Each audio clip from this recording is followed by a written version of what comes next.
Hi, my name's Gia, and I've been a celebrity makeup artist for the past 20 years. I'm also the founder of sweat-friendly cosmetic brand Skin in Motion, and I am absolutely fascinated by the power of makeup and beauty politics. On True Reflection, as you get to peek behind the curtain and find out what your favorite celebrities really feel about their appearance when the glare of the media is upon them. So, who is with me today? Well, I grew up watching this person on Neighbours, listening to her toe-tapping global music hits, and I'm in awe of her effortless glam. She's come all the way from my motherland, Australia. It's the iconic singer, actress, and campaigner, Delta Goodrem. Delta, thank you so much for having a chat about beauty today. Oh, thank you so much, Gia, for having me to have a chat. I'm excited to talk about it.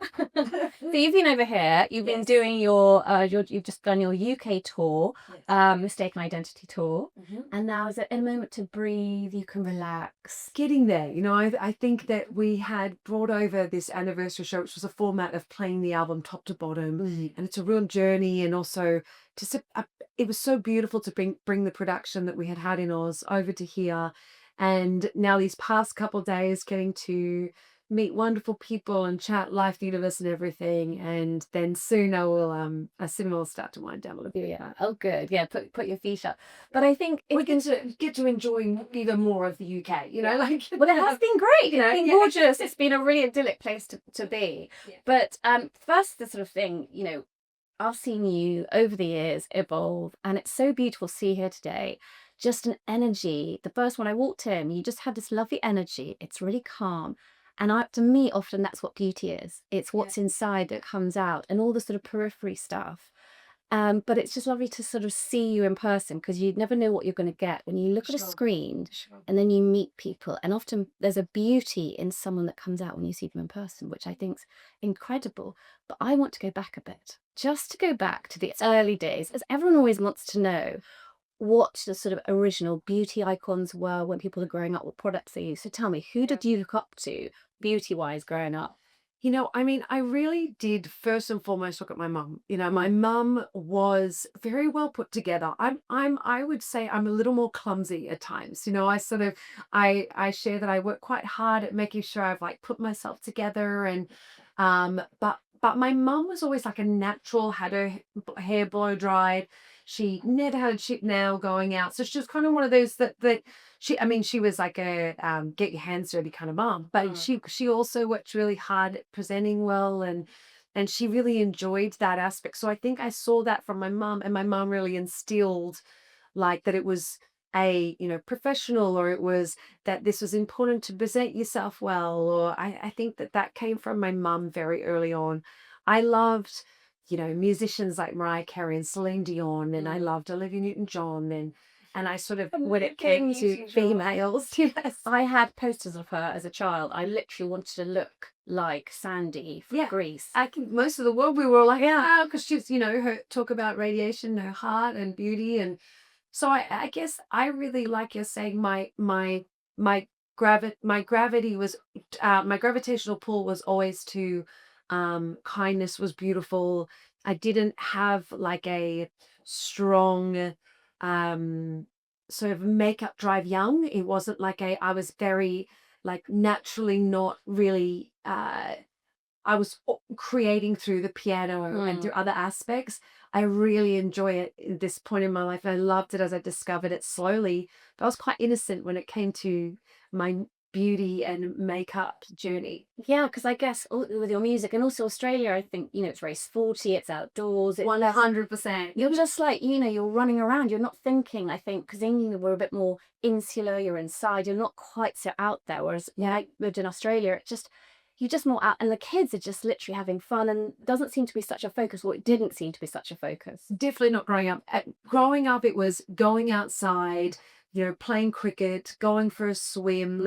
It was an outside. We lived on a cul-de-sac, so we would have a lot of like, so bike rides and, walking in the trees and finding. So, that was kind of more my childhood when it came to my outdoor living. Yeah. Back to Olivia Newton-John though, I mean, you've worked with her, Yeah. and so it must be lovely, again, the sort of working with someone with a gorgeous energy and that sort of beauty lit from within, because she really had a kind of a magicalness that must For be a sort of sure. inspiration when you're young and you see someone like that. It must be like, gosh, she was a good role model to start with. 100%. I mean, I think she was besides becoming my mentor and my friend and a dear kindred in the world for me, from the outside as a 7-year-old, it was the first person I had started to see was just beamed, beauty. I mean, she had the aesthetic beauty, but there was something way more than that. And I think that is something I find so interesting in people, like young girls. It's always like, yeah, it's not saying, are you pretty? It's asking them the question, what's interesting? Tell me what gets you excited about life. What adventures have you been on? Tell me what you love getting up to. And then suddenly their eyes light up and there's a sort of, their body changes. And when that happens, that's a beauty that comes out, not just what you're putting on your skin. Oh, you're talking my language. It's what I've always professed and loved. And when people find passion, that's where I respond. And when they have a passion in any field, I love responding to that and seeing them. I like lifting people up. I love it through music, and I love seeing it. I love seeing it in in all its glory when they, like you're saying, when they talk about something they love, Yeah. and they're passionate about. And Because like you now, Yeah. you're just lighting up, and it just, that energy takes over all the sort of aesthetic stuff. But growing up, did you have any beauty fails? Did you have any sort of plastic like products that you're like, why did I decide to use that? Gee, Yeah, nice shadow. I have many. I have many. I look. I when again, it was very simple. When I think about sort of my teenage years of makeup, it really was very simple, very slowly. I think I was probably very young. I was a late bloomer. I think that I would just find tiny little, little bits of mascara or just really little things, hairspray sparkles or, that kind of thing. But I mean, my eyebrows were my biggest fail, I would say. Really? It was a product of the 90s at school where I Plucking. plucked them so much. And it wasn't until like 2006 or 7 when a photographer said to me, can I show you something? And showed me on the monitor and said, you know what, you should grow your eyebrows, and it will really shape your face. Yeah, no. And he was 100%. I was like, I grew my eyebrows from that day that this photographer was like, let me show you something. Because I had come from school where you constantly made them so skinny, you just kept tweezing. It was such a look. There was a certain look with the cropped, top t-shirts, the sort of low hung stuff, the no eyebrows. Yeah. But she sort of penciled on, and thank God that's gone, because your eyebrows look perfect today. Thank you very much. And it's just letting that naturalness come through, which I think looks so good. Yeah, I hate plucking my eyebrows now. I hate touching them. I like them getting quite wild now. I know. I get Trauma. I like them a bit wild, but because what's so interesting is for young girls seeing, when I was young, seeing you were on the telly, so very young, you were put in the public eye. And what I love from what you're saying, you didn't feel the pressure necessarily to be so worried about your appearance, which I love. You were so busy doing to not be self-reflecting on, does this look right, does that look right, which I must imagine was difficult, because you were singing with Paige about 14. You did your first started recording your first album on Neighbours, which was massive back in the day. How did that feel to kind of, did people sort of make you think more you had to worry about what you look like, or did you just sort of disregard it and continue as is? I just don't ever remember it being at the forefront of my mind a lot. Of course, I always wanted to look my best, and it just wasn't always at the forefront. Like I can't describe when I think back, like, a lot of kids when they get signed to Sony and they have we're going to be doing this styling, and then you're going to go to the hairdressers and get this. I was sort of like not as impassioned at that time about that. Like I wouldn't be like, I was like, it sounded slightly like it wasn't a passion for me when they would say, let's do 3 hours of trying on clothes, or I loved getting my hair and makeup done. I've always loved getting my hair and makeup done. I love the kind of zone out time, my friendship with my hair and makeup artists, you get to talk about life through us and everything and get ready for. So I have had my hair and makeup done a lot of my life. Yeah. So I've enjoyed that. I just was kind of just very simple in that space until probably, and then I went through a chapter where I was probably in my early 20s, starting to kind of, find another style. I probably dyed my hair a bit too blonde and I had a bit too much tan. And I just sort of went through a phase of that where it became a part of that album, so to speak. And that was the times. Yeah. So, but but as a kid, I really don't, I was very, very slowly. I wanted to stay as young as possible for as I didn't want to rush. I know it sounds going into a point here. I never wanted to grow up too quickly. I was kind of happy to be, That's beautiful to be young and have that self-awareness to think, I don't want to grow up too quickly, because most young girls want to put makeup on. They want to mature quickly. And it's like, no, stop. Just be present. that's when I will. Yeah. That I'm not I always was just a little bit like, I'll do it in my own time. And I mean, I wrote a song on my first album called In My Own Time. And when we played that album on its anniversary, on its 20th anniversary shows, I realized that, I've stayed true to this song. It'll just be in my own time, and Because the beautiful thing, you do The Voice Australia with Keith Urban and Seal, which is a brilliant show. I've watched quite a few of the episodes because I love singing. I love Aussie music. And I think what's interesting is with that mindset, I imagine you're a really good mentor for the young kids coming up, because you distract them away from the sort of the natural insecurities that they have, being on camera, on stage, being in the public eye to a certain extent. So do you give them this sort of pep talk? Do you give them all this chat about this is what's important, that is necessary, but how do you kind of frame it for them? Well, I mean, the thing is, though, I still find it very important. Even though I'm talking from a place of when I was at school or kind of growing up, that it slowly came to play. I mean, I still think it's important that when I'm, looking back on camera, to be objective and be observant and be able to say, that's not representing me, or I feel like I don't see myself. I think the most important part is in the expression of makeup, hair, styling, how you want to, it's still, you want to see you, and you don't want anything to be wearing you. You don't want anything to be, if I see makeup or hair, I want to see myself and know that I can see me amongst it. It's not it's not the number one thing. It's like, But that's it's just a thing. Yeah, it's a thing that's part of your toolkit when you are creating the persona of the person that's singing or whatever, but it's not the thing that comes first. What comes first is the you, the inside the you, the energy, the performer on The Voice. Then you just take it up to new levels. But the Voice is a very glamorous show. So that's, again, to decipher between the conversation of sort of growing up innocence and slowly finding the beauty tricks, to jumping to another chapter of The Voice. That's a very beautiful, glossy, you'll get heightened outfits. It's like a playful, you get to really experiment with beautiful looks. And my gorgeous makeup artist is in the corner there. And I love watching her. I love coming in and seeing other makeup artists, because it's wonderful. And we kind of are little, I call us a sort of little pocket ego boosters, because we can come in to see. gosh, she ego boosts me at all. I don't know if that's around my. What were you drinking last night? Your skin looks terrible. I'd like to do more of that. We first crossed paths actually when I was 15 years old, and we've had a lot on. So obviously we had shows on this week. So I'm lucky I don't always get to have the dream team with me, but being on ground with that. But we actually first crossed paths in Australia, and Noni was the number one makeup artist in the country.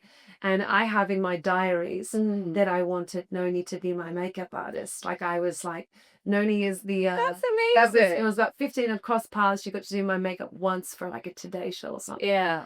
And then obviously I've spent many, many, many years after that. But we did The Voice for 10 years together. And that show we got to like really enjoy like beautiful looks of her. And So that's so cute. Going to be young and sort of going, I love this woman, I want to do her makeup. And then she's with you now. You guys have really she was so talented. I just had a dream for her talent. But what I really love, it's sort of for young girls looking at you, you went through a journey which For sure. no one ever wants to kind of wish on anybody going through cancer when you were 18. Yeah. But you have turned that into such a great positive with your foundation and what you're doing. Tell me a bit more about that. For sure. I think I'm I'm so proud of the work that from that day, 22 years later, I'm still connected to. That's an incredible hospital that saved my life. St Vincent's in Sydney. I know St Vincent's in Sydney. Yeah. So I've worked very hard in raising funds for many projects there, whether it's bone marrow transplant unit or whether it's the Cleveland Cancer Center, or we've raised, over 120 million together for many, many years. And then I started my own foundation 5 years ago. Yeah. And that focuses on cellular therapy and cancer research, but then also funds many scientists. We have fellowship programs with the American Australian Association and exchanging with a hospital, Dana-Farber Hospital in Boston. So we work very hard. We've got the nurses program. So it's a lot has come from that. So, it's very important to be able to make an impact when there has been challenges or Taking something very difficult and adding a sort of positive slant to it, be able to sort of give back. for sure. But on the but on your beauty conversation here, I mean, never was there something more when it came to reflecting or seeing yourself in the mirror. That was very for anyone who's gone through cancer, and your listeners who might be going through it right now, that is the beauty journey of not seeing yourself anymore at all. Your hair, I think the hair, I gather people say that when friends of mine who they were kind of okay with treatment, etc., is when the hair goes, your kind of identity goes, and that lovely charity Look Good Feel Better. Yeah, just You donate products through Revlon for that. Yes, Lipstick Day each year. We raise money for Look Good Feel Better. But we'd have that here. Yeah, that's amazing. And we do it here, and I've gone to the hospitals and sat with people and given them tutorials, and it's amazing. And it's people change when you sit there and you're talking makeup. Yeah. It really does give that boost because it matters. Oh, and that's what I mean. I love that so much, because to feel good, to put yourself together when you're in the fight is very, very hard. I will tell you a quick story. The first time I saw myself totally bald, when I realized I am in the thick of being a cancer patient now, it was quite extreme, because our aria was the aria was from the Brit Awards, which is our Australian Grammys, and of course my dream all my life prior to this was to win an aria, and I had just got my makeup done, and I was holding on to a little bit of the tufts of hair, like just little bits. I thought, if I put a baseball cap on, you could kind of see a little bit on the side. 18. So it was 18, yeah. And then we had the #1 record at the same time still. And so there was a lot of, still like front pages of the paper of when I'd be sitting outside symphonies, or just, with my little wigs on and stuff. But in this moment, I decided the wig that I was wearing for my very special night, this very big night where I have nurses backstage, all those kind of things. I was like, my mom and one of the ladies from the record company had said, okay, you're all good. We're going to leave you to get the wig on, right? And then they leave me for 5 seconds, and the wig person said, if I just shave off the last bits of hair, it'll just stick better for the night. Do you want to do this? No one's around. And I'm like, that makes a lot of sense. Yes, like, just do it. Gia, so she takes off it's the first time I've seen myself bald. And I remember the little thing went down, and I just burst into tears. There was the red carpet about to go. My mum, I'm like, I was, heaving with tears. And they're like, what happened? Whatever. I was like, I wanted the wig to fit better, and oh my God, I remember that so well. And because all those things running through your head, because it's like you don't want to be too. It was a big night Because you're about to go on a red carpet, Yeah. and you're having this sort of a horrendous moment. It's like, why should I be caring? That's my health that's important. This is fixing me. Sure. But at the same time, there's that sort of like the side that it is your identity being challenged, and you're about to go in front of the sort of national media. Yeah. So all the pressure, Yeah. and you're so young. That is just yes. absolutely extraordinary. And I think what you're then doing and helping the young girls coming up, or boys, whoever they are, to feel like, you've been there. And so many people I talk to on these podcasts, when whatever challenges they've had, we've had all sorts of beautiful people who've had all sorts of, whether they're earrings, this higher challenge. Yeah. And when they see someone they identify with who's gone through it, and they go, you've done this, you've been there,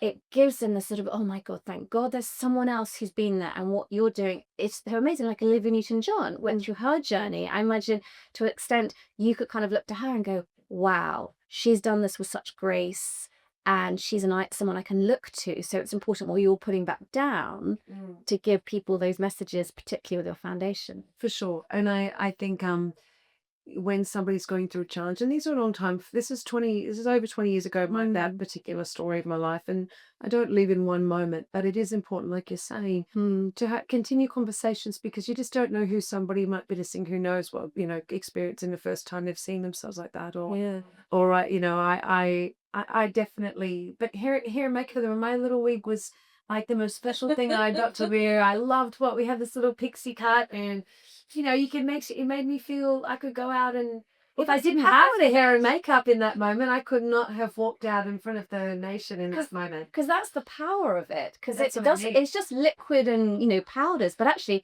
it has such power to transform how people feel, and that's what I find. It's such an interesting thing to kind of delve into. Because I love it. You think you're really girly and superficial by kind of being interested in it, but I'm like, no, there's way. He thought of back in the day, women in Jane Austen times, if you didn't look attractive, you could kind of be homeless. You had to look good to survive, and it's a survival tool. It's in so many ways. I think it's what you're saying. It's the combination of like expression and also purpose and motivation, and when it all combines, you've got like beautiful makeup and hair that feels like who you are today. Yeah. Not necessarily tomorrow. Tomorrow you might feel like something different. You can just express that. And no, I'm a passionate makeup girl now. But I just happen to have I took a little longer, and I've been a proud face of Revlon for the last few years, because it's not just the products, but it's what they also stand for. It's that timeless quality that when we came together, we made this commercial, and we all just like we're talking from such a sentimental place, all of us, because they're a whole group of incredible women. Because it's such an established old brand. It was like the glamorous brand, Totally. right from the start. But we absolutely are number one in ours. Whether it's super lustrous or our color stays. But what their message was, each time we had a campaign, I felt like it was a message to me. Like every time I was like, that's such a great message. Like in the moments that it says, be bold, or, the moments that we're like, we're not one thing. We're not defined by one moment. We're not defined by one thing. We are many things. Like I feel like there's a correlation with what you're saying, with what I feel like Revlon and myself have experienced, and why we've had such a incredible connection with the public, with Revlon and myself together, because there's also a really important drive of why we express ourselves through these different ways. And brands have the power to do that. They've got a budget. They can spread the word, and I love it when brands actually manage to bring a message, like the Dove campaigns. It's that confidence thing, and that's where they should start, because then you buy into that sort of mindset, that energy. My brand is about getting people moving because it's sweat friendly, so you can exercise. Amazing. And I started it with a part. I need that on stage, please. I sweat a lot on stage. So I can put it. I do get people think my other Aussie singing friend uses it on stage, but it's a purpose. Yeah, it is exactly. My purpose is to get people moving, because how that makes you feel when you move, that's either being on stage, it's doing exercise, it's running out onto a beach and just like embracing like movement, and it has to start in a purpose. And when people buy into that message, I think then all the other things around it, the fact that it is just mere creams and powders, it just becomes such a bigger thing. And when you find, like, do you find like where you find yours, where you're like, you find your, like, this is my product I'm passionate about? Like I said, if I know that Ella Bache is Australian, but Which I some of love. theirs over there. Why don't they have it here? Alabashi, come to England. Some of their little things that I was so impassioned to my whole life with, like, I'm like, this is the eye makeup remover. Why are you sleeping on this? Why is anyone sleeping on this eye lip cleanser? It's like, It's absolutely free. it's essential. Yeah. So Is that an SPF? So talk to me about, Australia, the importance of SPF is so. I wear an like, SPF every day. Yeah, I mean, it can be simple as well. I mean, I think I have a Cetaphil one. Like, it's just Do you have Yes. one that you particularly like or anything that you I use have that you are? I have a Cetaphil Oh, SPF. Cetaphil. Yeah, yeah, Okay. Oh yeah, yeah. that is such a good classic, Yeah. great brand because Australia they're so fastidious and have Mhm. to be because of how harsh the sun is. Yeah.